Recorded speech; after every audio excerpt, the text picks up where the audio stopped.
Welcome to the Hellmouth. Hope everybody's 5x5. This is Major Slayage, Ket and Eric Rewatch, Buffy the Vampire Slayer. My name is Eric, and to my right, your left, my sexy, sassy, spunky, scrappy, scrumptious, scintillating, silver-tongued wife and co-host. You know her as half the powerhouse duo that is Kim and Ket Stay Alive. Maybe give it up for the singular Ketryn Porter. I think that one was my favorite. Really? Yeah. I keep topping myself. Yeah. I mean, I was far more excited than is reasonable because I forgot what letter we were on. So like I didn't know we could have been anywhere. Yeah. So I was on a real ride even before you started.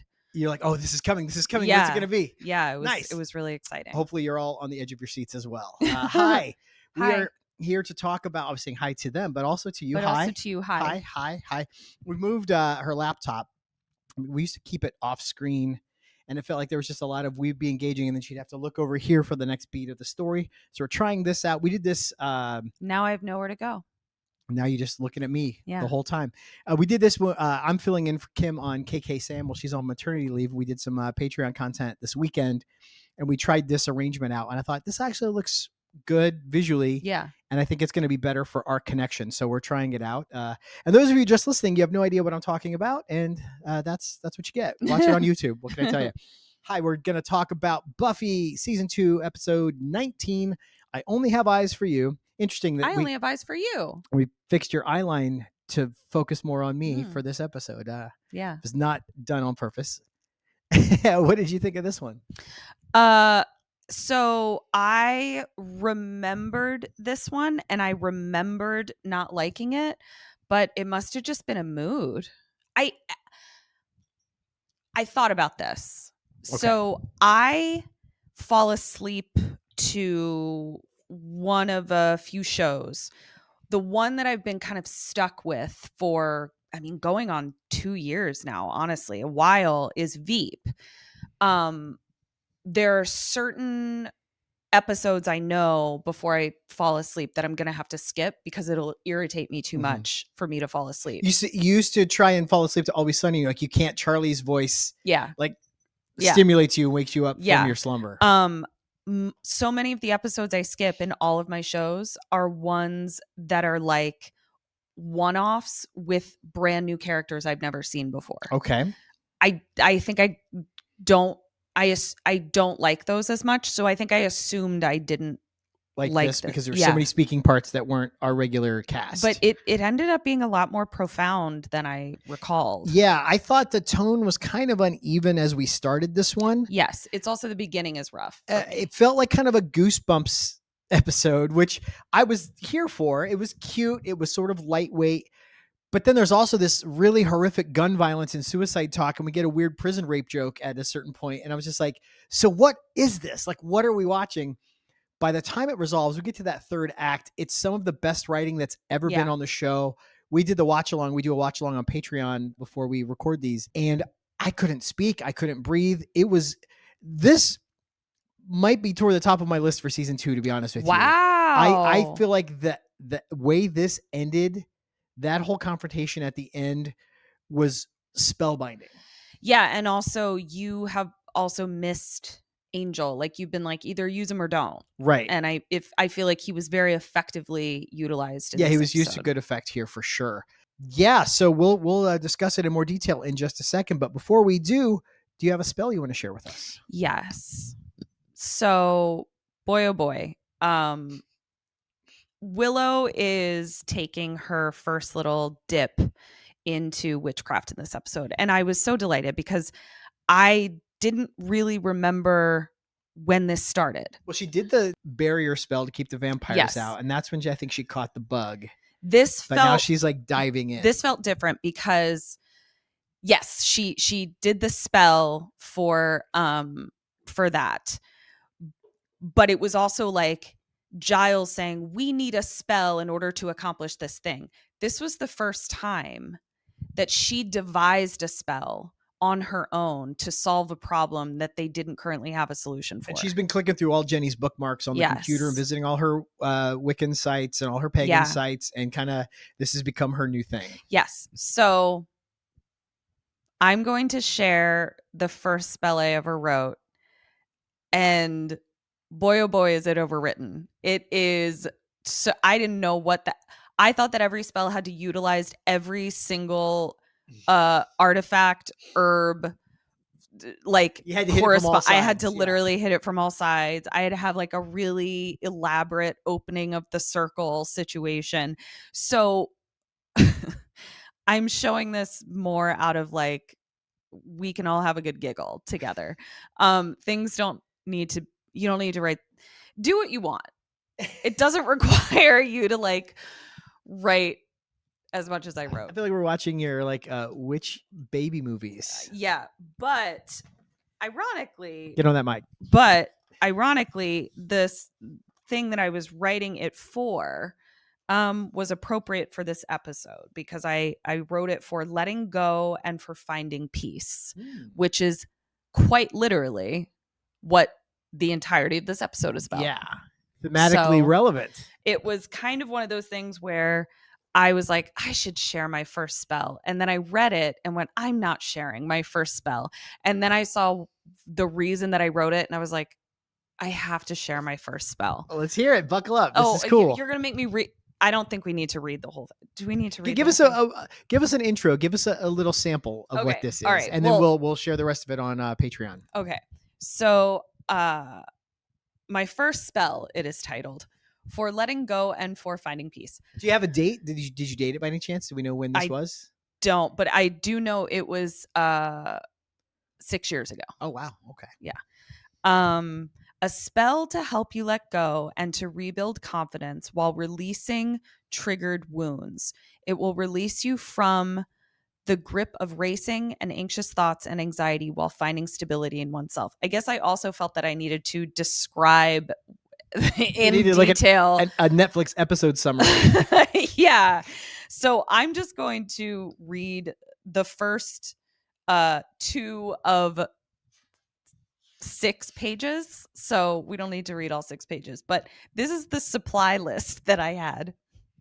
A tem, wand, chalice of water, altar cloth, salt, green candle, oregano, sage. It's still going. 5 white candles, rose quartz, citrine, peacock ore, clear quartz, tea tree oil, basil, larimar, titanium with an asterisk. What does the asterisk say? This spell was originally cast for Eric, who has titanium screws. This was my surgery. So this would have been in 2018. So 7 years ago. 7 years ago. Yeah. Lotus incense, another asterisk for meditation, substitute as needed. Bay and sun-soaked water. Wow. Yeah, come on. That took way too much time. I will share the entirety of it on our Patreon. Okay. But ironically, you from 7 years ago is still collecting all the ingredients right for this, yeah. to this day. Yeah.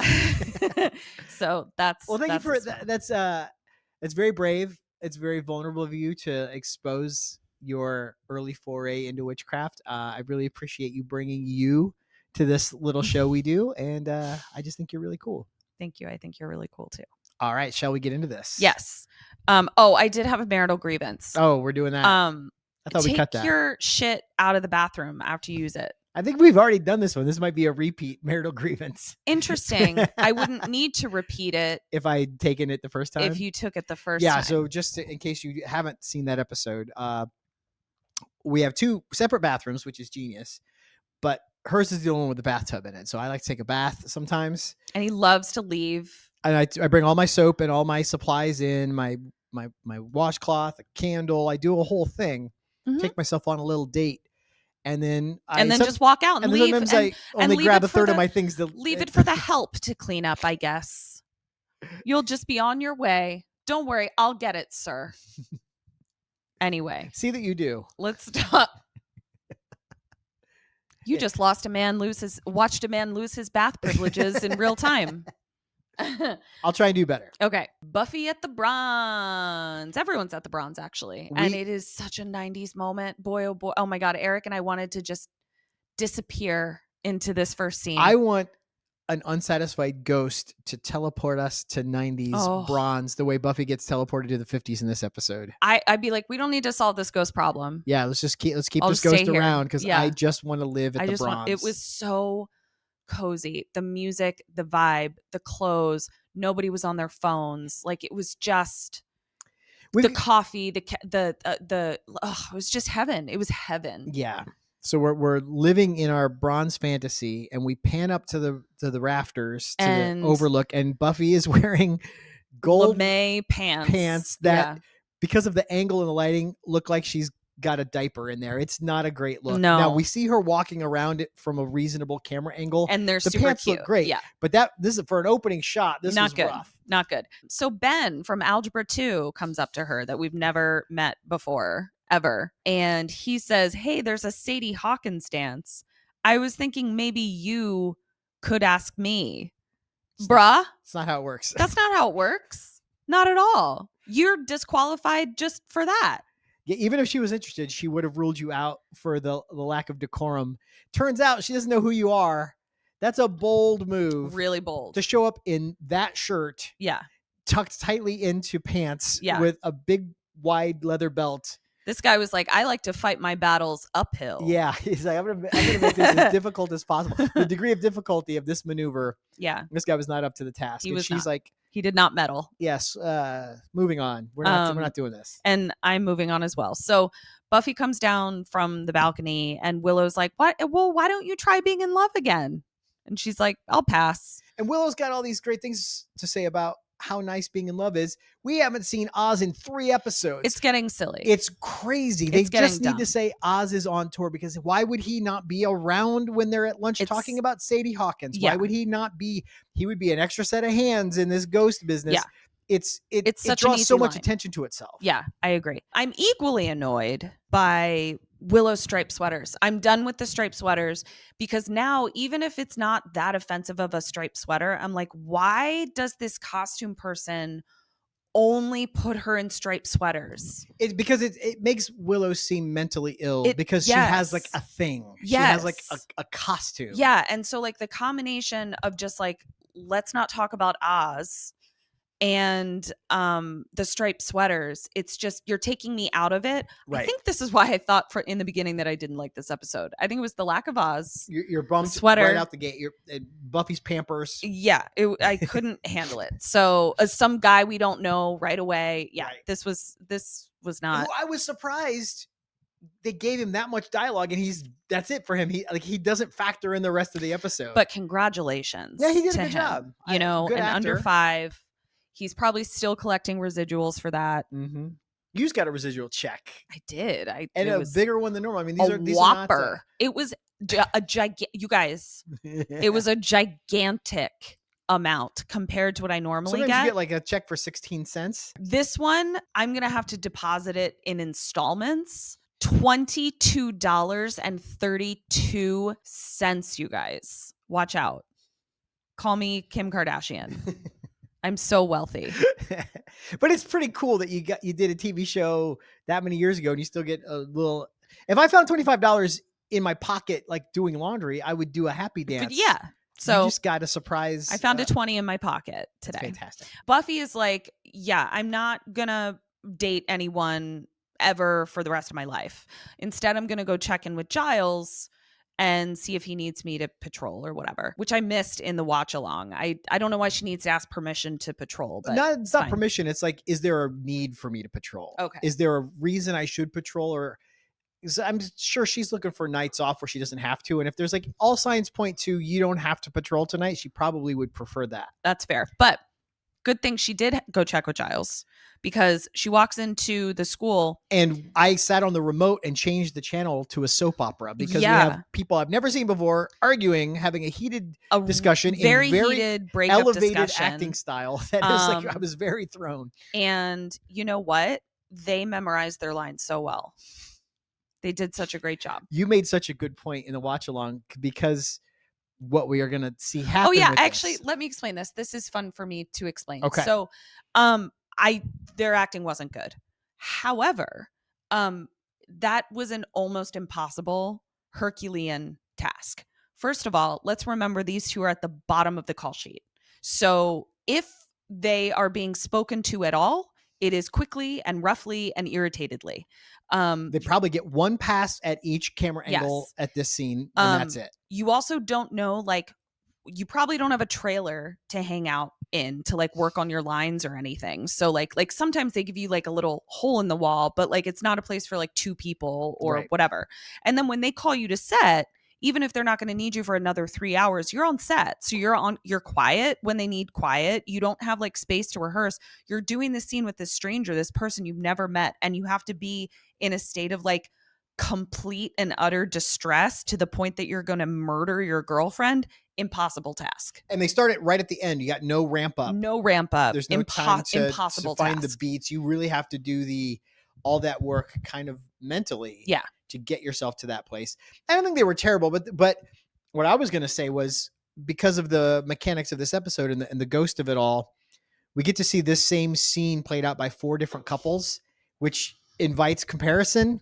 And unfortunately, these 2 didn't medal. No, they did not medal at all. They got 4th of 4. They actually didn't qualify for the competition. I'm so sorry.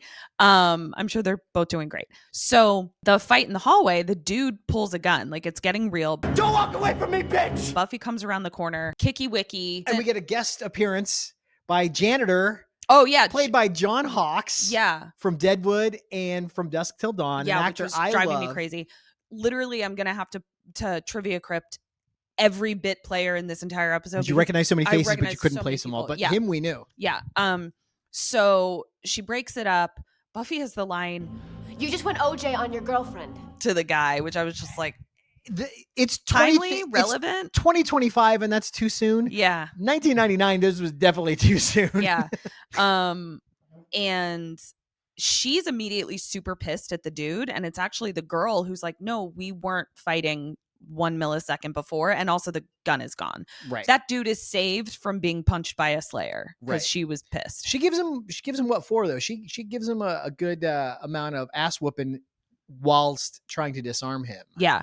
The next scene, the beginning was rough for me because now I'm thinking this scene annoyed me too. Okay. And it's all front loaded. In Snyder's office, his whole shtick about everything is Buffy's fault. I get that it's supposed to be ridiculous, but it's bordering on camp at this point. Because there's also no consequences. He runs the same line. I got my eye on you. You're in trouble, Summers. I know you're a troublemaker. Yeah. But it doesn't present any actual obstacles. Yeah. So it's just annoying. Also, there are 3 witnesses to the fact that Buffy did not in fact cause this, but prevented a slaying from happening. But he's like, oh, but people can be coerced. If him fucking with her actually made her life hard, if she got kicked out of school, if it was any obstacle of anything kind. at all, but instead it's just a time filler just to remind us this guy's in the show. Yeah. Because it never comes up again.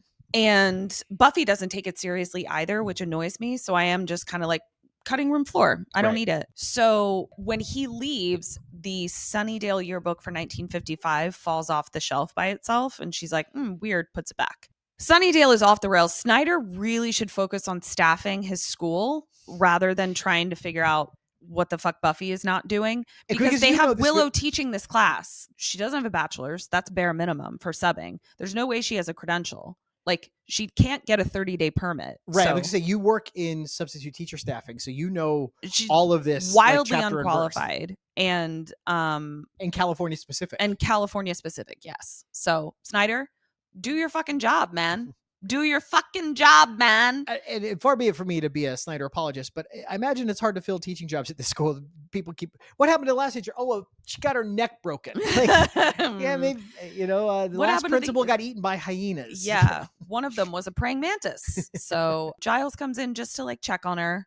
And this is where we learn that Willow is diving pretty deep into Jenny's bookmarks. She's on we her. We even have bookmarks on the old dial up. That's pretty much all we had. It's just bookmarks. Yeah. She was on, Netscape browser. Probably. Yeah. She's on her magical mystery tour. Yes. But she also finds a rose quartz on a string and says she thinks Jenny would have wanted him to have it, which is very sweet. You said it's for healing and specifically related to the heart? She gives it to him for healing, but it's also specifically related to love and the heart. So it would be, in this case, like healing very specifically his broken heart. Buffy is in boring history class. And I will say, as a history nerd, this guy wasn't really selling it. And your love for history is only as deep as your love for your history teacher. I honestly. had an awesome history teacher in I did 8th too. grade. Uh-huh. Two things I remember. And I don't know, this was like a small little dinky, for end of 8th grade, beginning of freshman year, we lived in a little town that only had 1,000 people. We visited when we went back to Illinois recently, Di Vernon High School. School so small, we didn't even have our own football team because there were only 7 of us that wanted to play football. So we actually would travel to a nearby town and played on a nearby town's football team. So every day at the end of school, 7 of us would get in the driver's ed car, which was a station wagon, drive through rural corn-lined roads. Dick Emerson, the school janitor. I love it. And take us to football practice. And then he would pick us up and drive us home. And because it was the driver's ed car, there was the little teacher break. So it was usually a kid named Brandon Hedges that sat in the front seat. And he was constantly jamming the brake on Dick while we were driving to practice.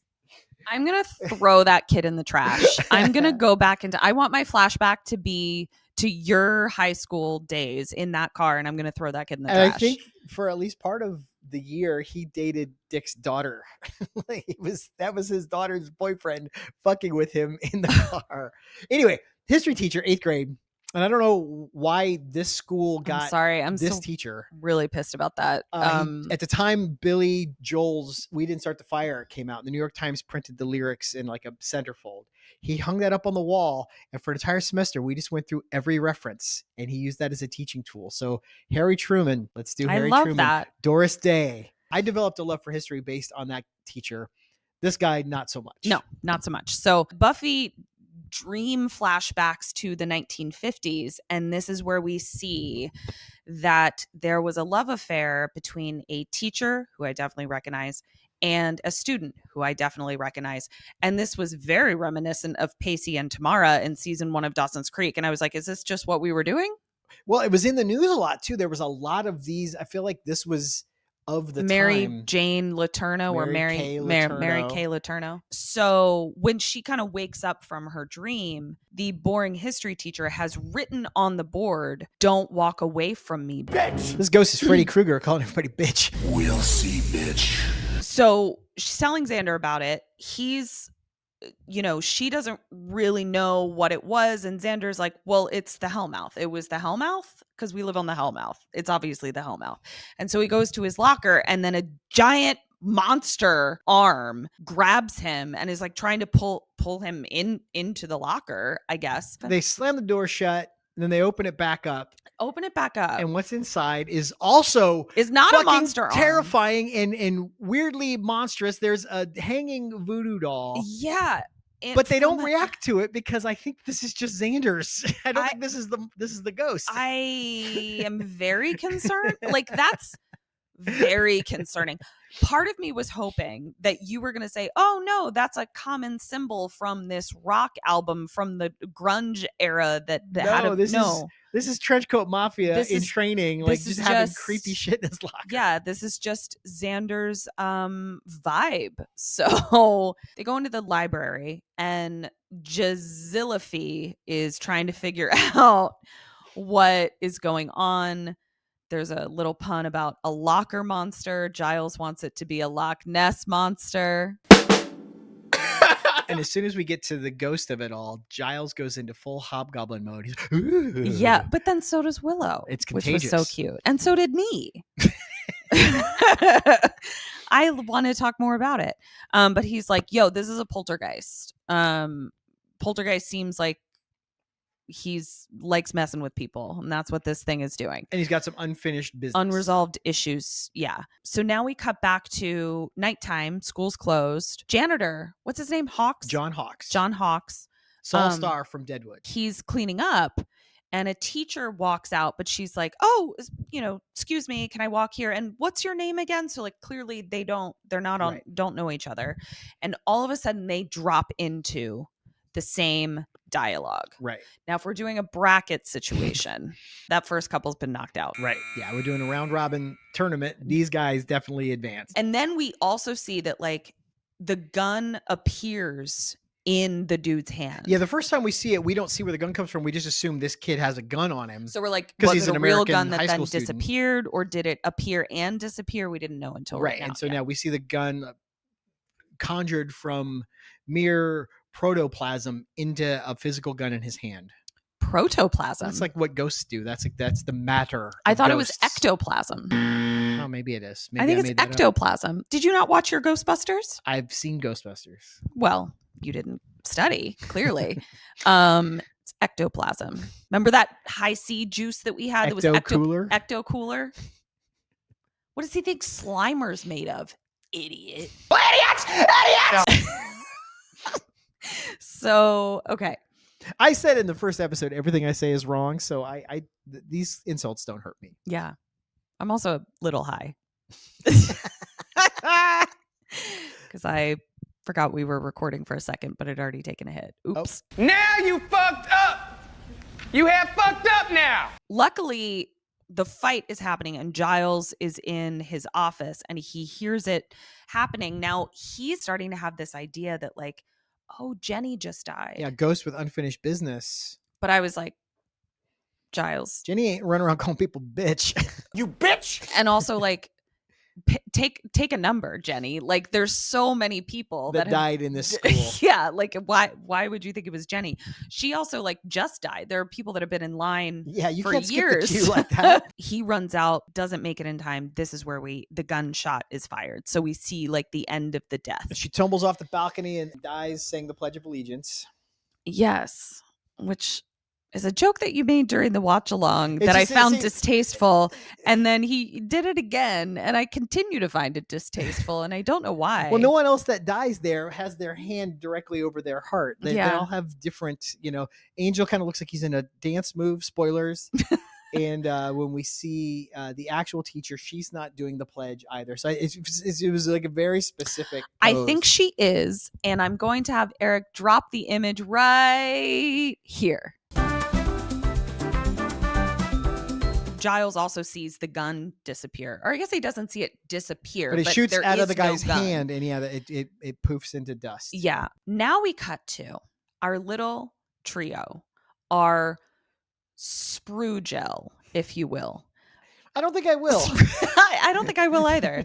Their whole freaking place burned down. So they got to find a new spot. And I am living for this spot. It's like a gorgeous, like night garden Art courtyard Deco situation, yeah. with night jasmine. I was here for it. And Angel is showing the place off, and he pulls full-size garden shears out of his coat like a fucking weird He's horticultural magician. He knows it takes upkeep. Spike did point out, like, yeah, but when the sun comes up, and I was kind of like, yeah, Angel, when the sun comes Yeah, up. we don't need a sun porch in our hideout. And I was just kind of like, Angel, you Would know better. are also a vampire. I was getting really sick of.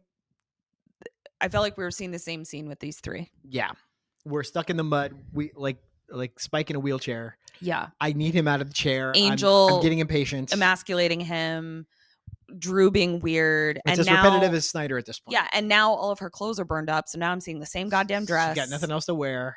We Come need on. to take Drew on a shopping spree. How fun would that be? They go out at night, break into the mall, and she's just trying on dress after dress. She's in like a flapper outfit. She puts on a dominatrix outfit. Oh She's my got like gosh. elegant evening wear. She's got like a Melanie Griffith from Working Girl business suit. Like she just tries on all these different outfits. I would watch 40 minutes of Drew trying on clothes. Can I do that?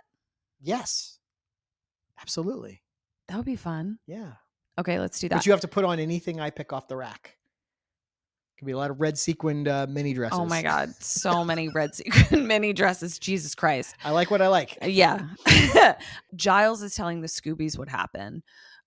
He does reference the cops coming, so that's good. I'm glad somebody did call the cops for gun violence. It's not a given in Sunnydale. It's really not. Giles is convinced that it's Jenny's ghost. Jenny's running around calling everyone a bitch and shooting them. I don't think don't think he knows Jenny that well. Like, this couldn't have less to do with Jenny's story. This couldn't have less to do with the business that Jenny would Right. need to finish. Mhm. So Giles is a little cuckoo right Mhm. now. Which is understandable. Of course. And the Scoobies are like, okay, guys, do you want to actually like do some research? Yeah, why over don't here? you go look up the Jenny angle, Giles? We'll be over here. Wait to hear what you find. We're gonna really do that. Yeah. And let him. He literally says the gun is insignificant. I was like, it's pretty Yeah, significant. tell that to Miss What's Her Nose that just died doing the pledge. Yeah. So Buffzillo is investigating since Giles won't, and they immediately start with Googling news stories from 1955 because Buffy saw the yearbook. But they find it pretty quickly. Oh yeah, teacher student, 1955. Murder, I mean, I'm suicide. sure it would be like, a pretty big fucking story. I don't have any trouble believing it would But be. Xander was like, we've never heard this before, but it's it's several years in the past. Yeah. So Xander makes it about him again. Your dreams are getting wicked accurate, Buff. You wouldn't happen to see me coming across some big cash or possibly knowing the love of a woman in a full body sense? Xander has a girlfriend, and he's dry humping her in every closet in Sunnydale. Why is he concerned about, am I ever going to know the touch of a woman? You are so fucking Dude, right. a woman touches you on the reg. And she's like the hottest bitch in town. yeah, this was such a dumb line. This feels like this was an old script they had left over, That is idiotic. and they went back to rewrite it and just left that in. That is idiotic. This made me furious. Wow. I didn't even make that. I'm just so used to Xander asking his best friends for lap dances that I Right. didn't even. If they videotape themselves at sleepovers. Can you fucking imagine if Cordy was there and heard that? Like, I'd be so fucking offended. Right. Xander, you know what? This is We're taking Cordy away. You don't deserve her. This ain't on Xander. This is on the writers. This was an oversight, and I Yeah. can't believe this got through committee and made it to television. Yeah, that was pretty lame. Next day, lunchtime with Cordy, who is very upset about the Sadie Hawkins dance because she has a role to play and it doesn't involve paying for things. Well, yeah, and she doesn't chase, she attracts. But even though she has a boyfriend, so she wouldn't even have to put herself out there. She could just say to Xander, "Hey, you're taking me to this dance." You know what? These two, we need to. You're both in timeout. You are both in I think timeout. Marty Noxon is in timeout for not realizing that there's an active relationship. That's crazy. And that's probably why there's no Oz in this. This is an old script that they put on the shelf and then dug back up when they needed to space out the back half of the season. I'm sure of it, because there's so much in this that doesn't. We just had Xander and Cordy in the hospital having like super relationshipy stuff where she's bringing him coffee at the end of a fight. And also, yeah, this doesn't make any sense. This would have been a significantly less impactful episode, because this episode could have only happened when Angel was Angelus, which means this could have been just like a complete one-off that didn't have the Angel tie-in, which makes it just kind of it was definitely a filler episode. And then they went, you know what, we've got this script we didn't use, let's figure this out. Someone had the idea. Genius idea, by the way. The way this resolves, the final act of this is fucking great, but none of the Xander Cordy stuff makes any sense at all in the context of where we're at with their relationship. And it's a really underwhelming storyline if you don't have the metaphor of if you don't Buffy pay this and off, Angel. it is up there with Inca Mummy Girl, frankly. Yes. My mind is blown out my earballs. Anyway, the school fills with snakes and Cordelia's bitten in the face. Not in the face! Not in the face! It's the evening of that day. And this is where Willow determines, like, we don't have time to like figure out what this ghost wants, what business he has to finish. We got to exercise this bitch. We got to contain it. We got to bind it. Yeah. And she has written up a little map for a spell. She indicates everyone's positions with little gold star stickers. I didn't notice that until you pointed it out. That was so cute. So she could have just drawn it. And she's like, fuck this. We're doing stickers. She didn't even have to make stars. She could have done dots. Right. She really expressed herself. She says they have to make a Mangus tripod, which you better believe I'll be trivia crypting to see if that shit is real. It sounds like made up horseshit, but Yeah. I'm not an expert in the field, so I couldn't say for sure. Yeah. Xander has what I, spoiler alert, had as my worst line, but I now think Eric and I are going to be tied for worst line after what you pointed out to me. Well, I'll take the hot spot. There's trouble, that's where it'll be. You sure you can handle it? Who's gonna do it? You, Lieutenant Weinberg?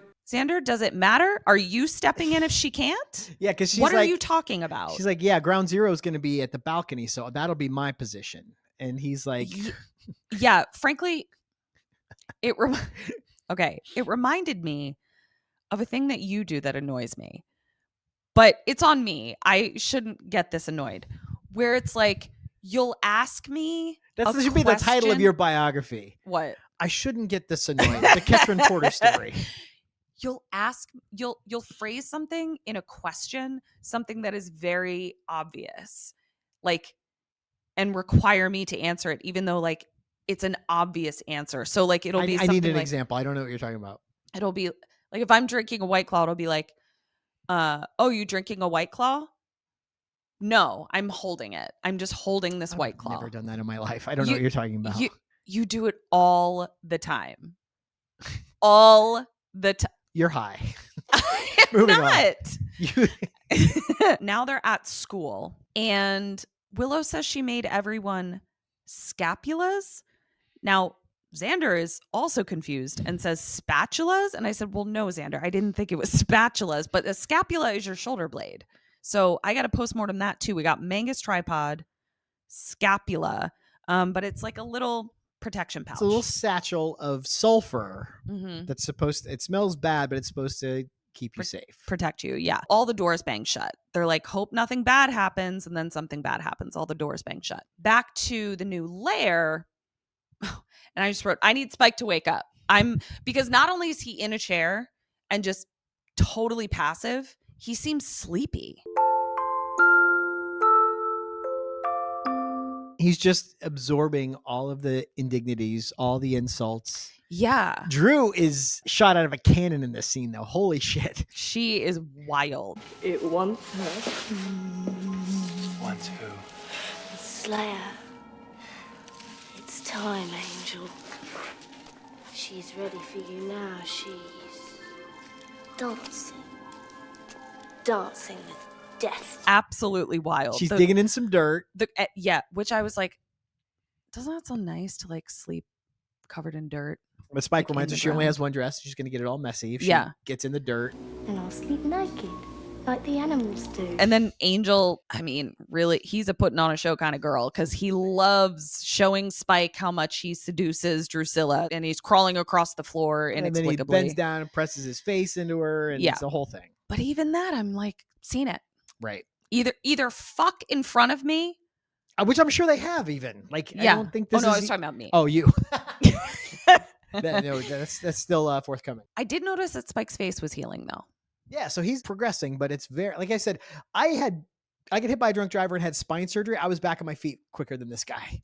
Yeah, and he's a fucking vampire. Yeah. Which, spoiler alert, Eric's not. Spike is, the spoiler was that Spike is a vampire.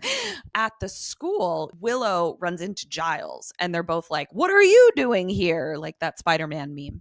Giles just straight up is like, "I'm trying to contact Jenny. I mean, that's why I'm here. And she's That's like, what I'm doing." Great. And And he's she's like, but you should go home in case it gets dangerous. She's like, I'm going to get right on that.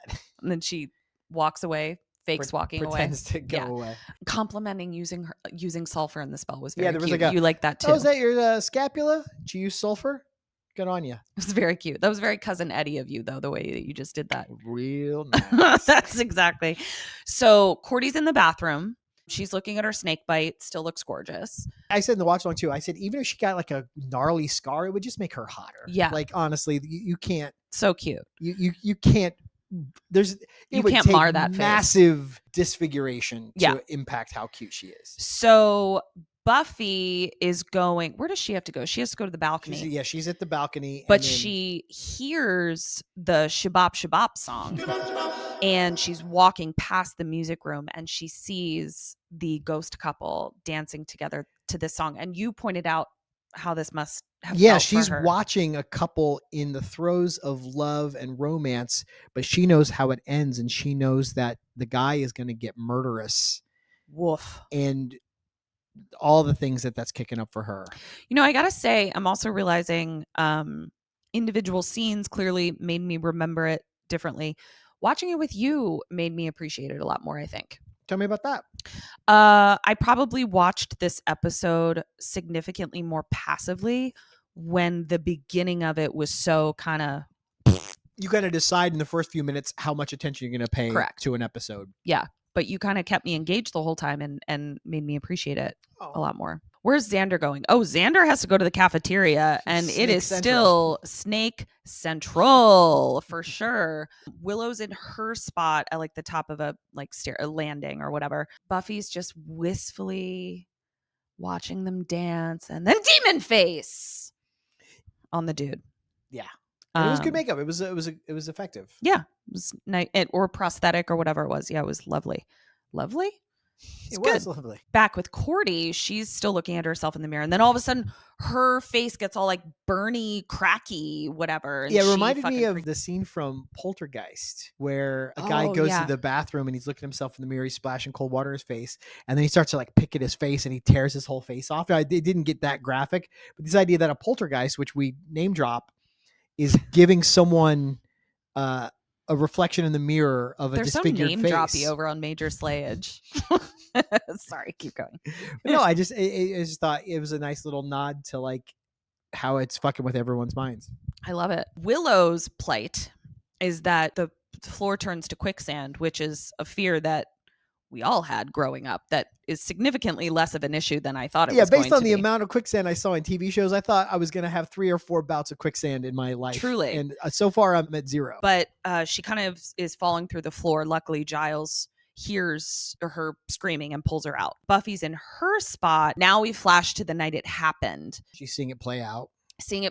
and the dude with his demon face grabs her and says, "Get out. Get out. So we see the couple, the actual couple. This is our Yes. third version of this exchange. Yes. Where would you rank them compared to janitor and teacher? They've knocked janitor and teacher Yeah, I was out. going to say, I kind of feel like every time we get this, we get a better version of it. Yeah. And I think that's going to hold true, spoilers, for when we see the 4th and final iteration of this scene. Yeah. So I'd agree. So yeah, note that zombie ghost man Says, "Get screams, out." "Get out!" Yeah.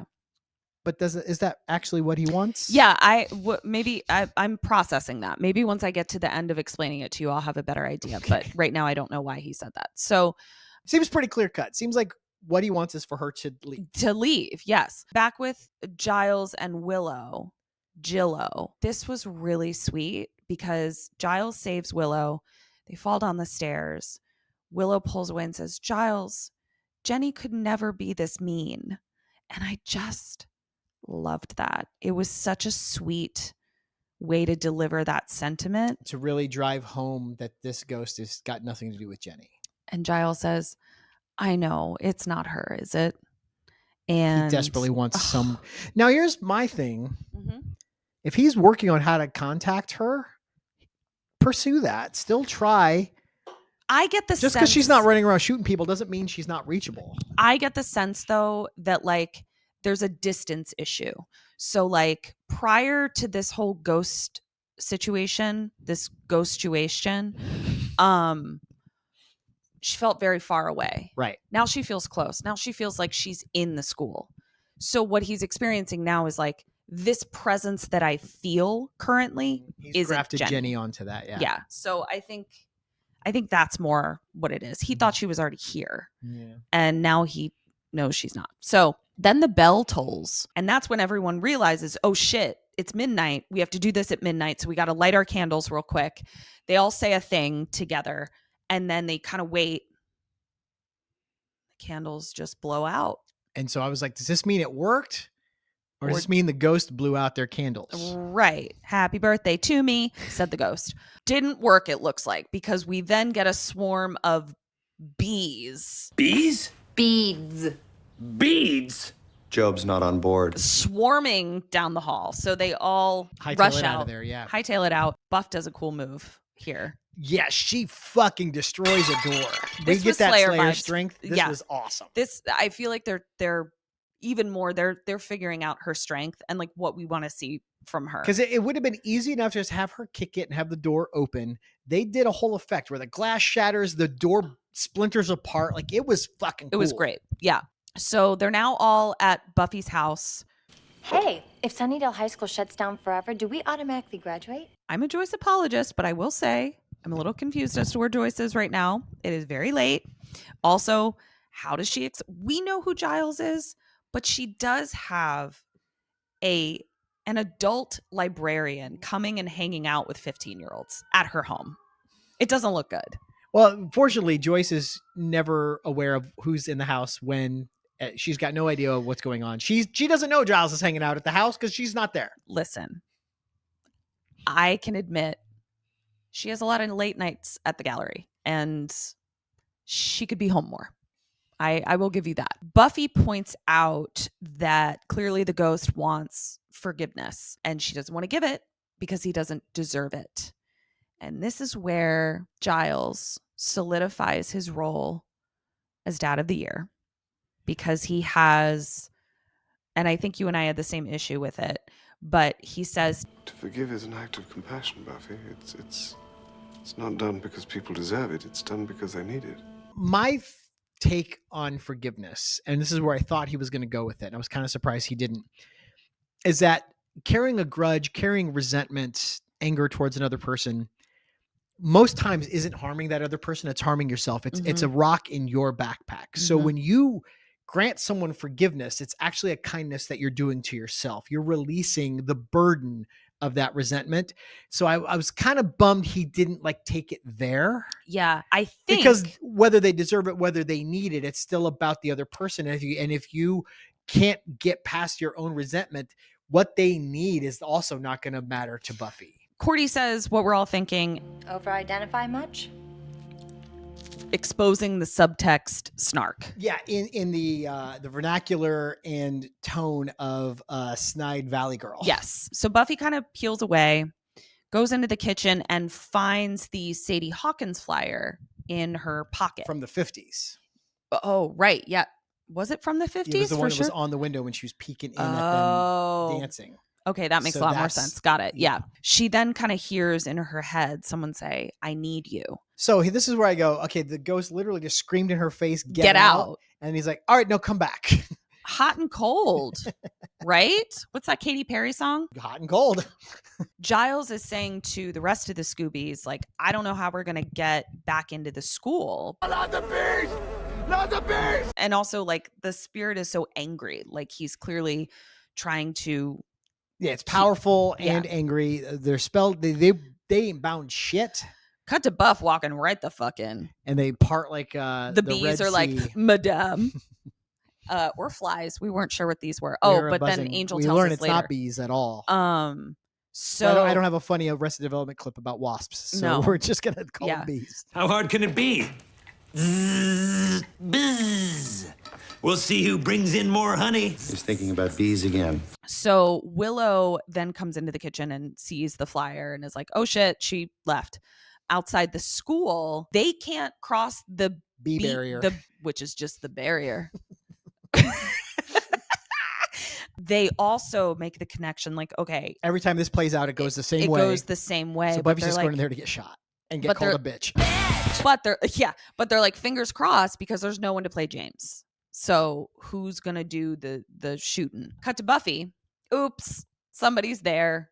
It's Angel. Who was sent there because Drew had a vision that Buffy's ready for the dance. Yeah, So there we go. timing impeccable.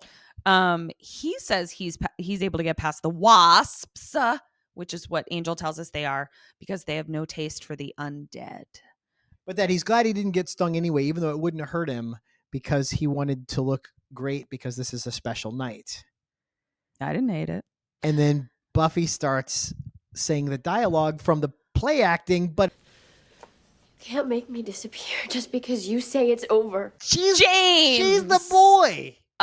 Which was really cool. And at first, like, Angel wasn't in the scene with her, but then it's almost like he stepped into the bubble. Mm-hmm.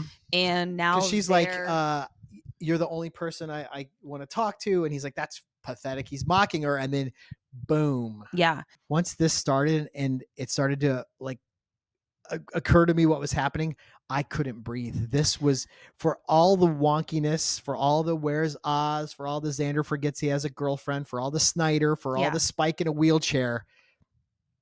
Once this sequence starts, it's some of my favorite Buffy I've ever seen. And I was like riveted and my heart was racing. Yeah.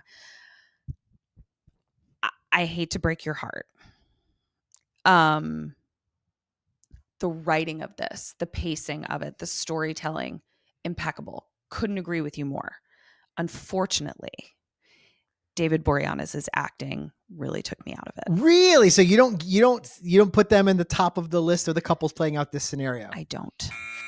You feel like he's just out of practice playing sensitive angel, human angel? Yes. He also has some facial tricks that he does when he is not fully dropped into a vulnerable moment.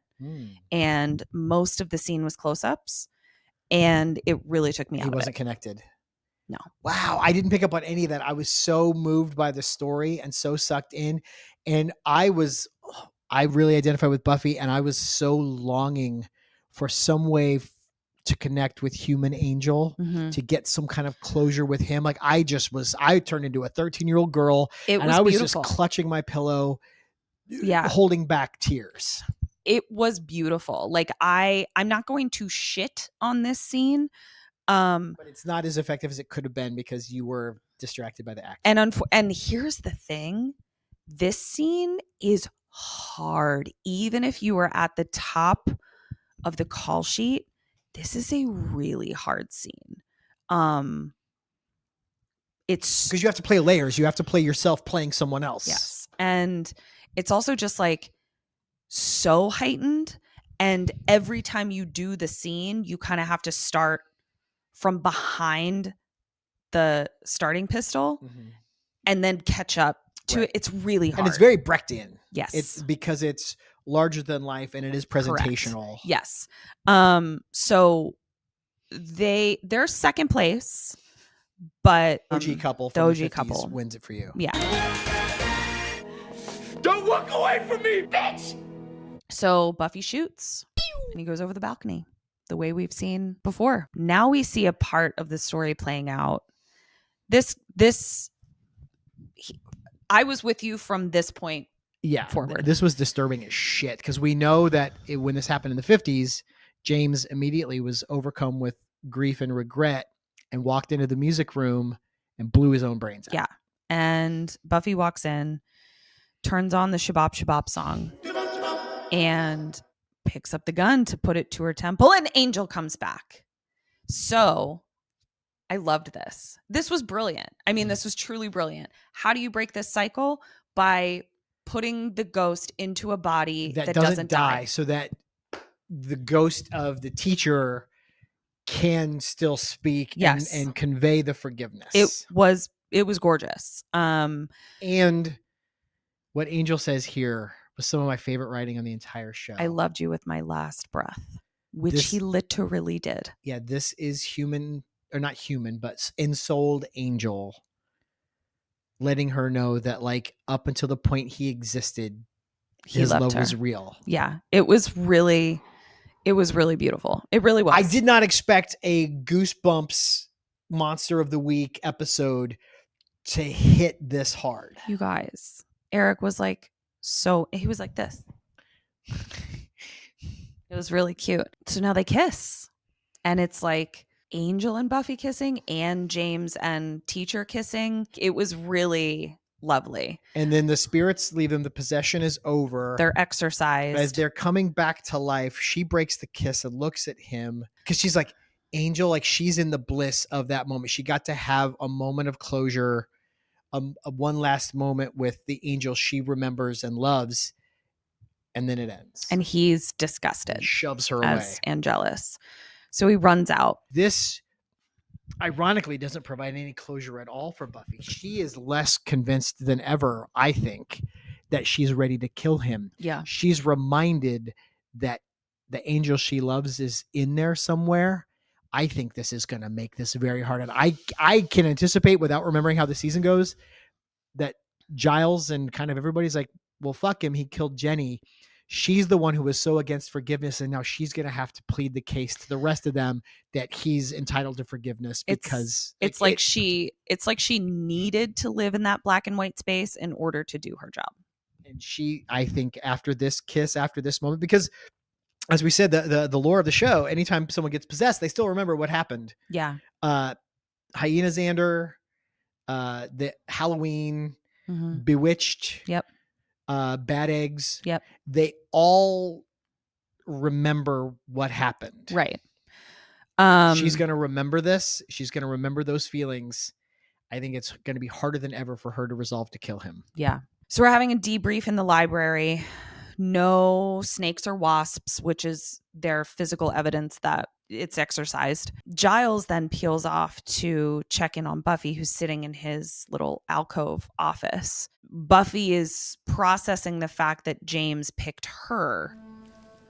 I guess I was the one he could relate to.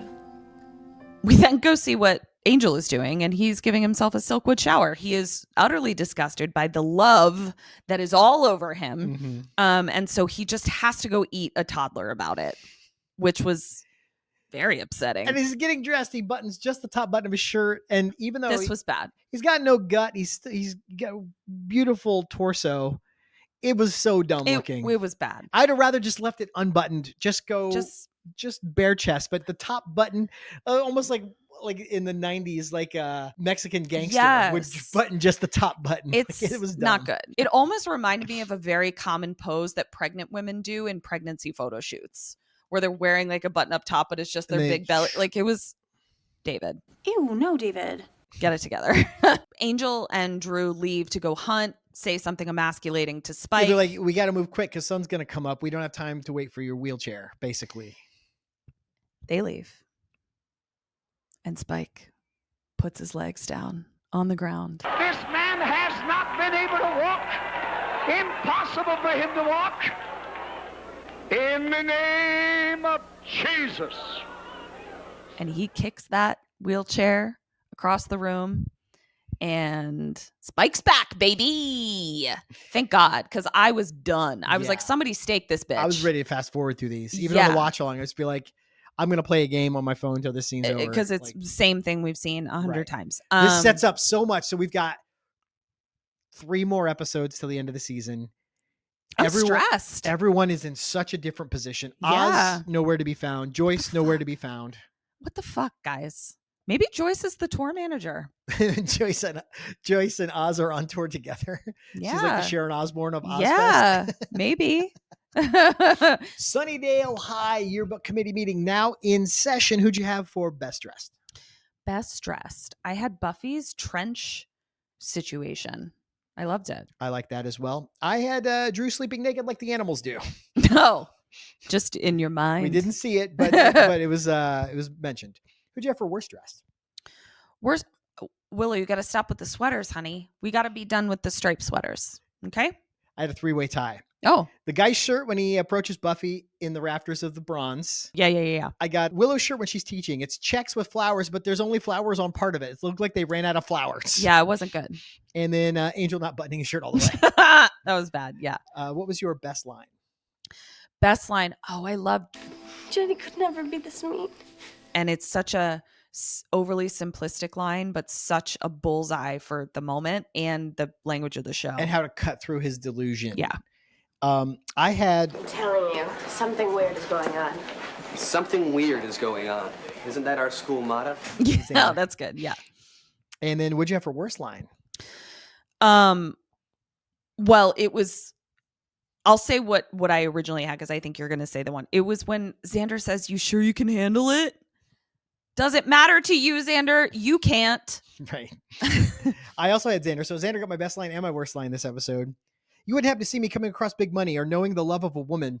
Dude, you have a hot girlfriend. You literally know the love of a woman. So insane. Once you pointed it out to me, I can't unsee it. And then I also had a dishonorable mention when Angel calls Spike. With you being special needs, boy. It's your least favorite insult on the show. What did you have for best move? Spike lying in wait. I love that he was so patient. He got me so irritated and delivered right when he needed to. Yeah, when we were ready to be done with him, here he comes. I had Buffy kicking the door. I just thought it was that was great. Yeah. And then lastly, who did you have for most likely? Well, we make these superlatives before we record the episode with you all. So I said most likely to inspire a Arrested Development reference, the bees. I had most likely to believe if the professor doesn't show up in 10 minutes, class is canceled urban legend in college, Cordelia. Because she's like, if they close the school, we all graduate. Yep. She will believe anything. That's very that involves not having actually, to she do started her it. academics. She started that. She was the origin story for that. All right. Well, that's what we got. Thanks for hanging out with us. This was really fun.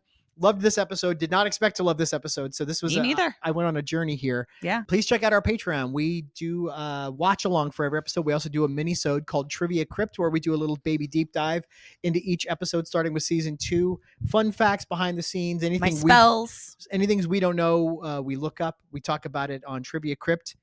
Also, we share her spells there. It's $5 a month, gets you everything we have. So every week when we drop an episode, we drop 2 pieces of additional bonus content on the Trivia Crypt. It works out to like 60 cents per thing. You get so much stuff.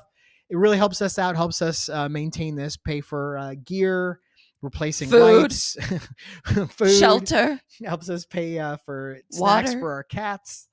But yeah, just anything you can do to support us there. If you're interested, it's all there for you. And at this point, you almost got 2 full seasons of watch-alongs to go back and watch as well. Please please subscribe, please leave us a review if you're listening on a podcast app. Anything you can do to interact with this wherever you encounter it just helps the algorithm push it out to more people. We're just trying to grow the party here. Really helps us out a lot if you can do that. Tell us your superlatives. Who did you have for best line, worst line, best and worst dressed, best move, most likely? Tell us what you think of Joyce's parenting. It's a new thing that people started to comment about. So we look forward to seeing your comments on that as well. While you're checking stuff out, please check out our other show, Kim and Ket Stay Alive, maybe, co-starring her. And for the time being, me, I'm doing some guest hosting while Kim's on maternity leave, but generally Kim Burns is the co-host there.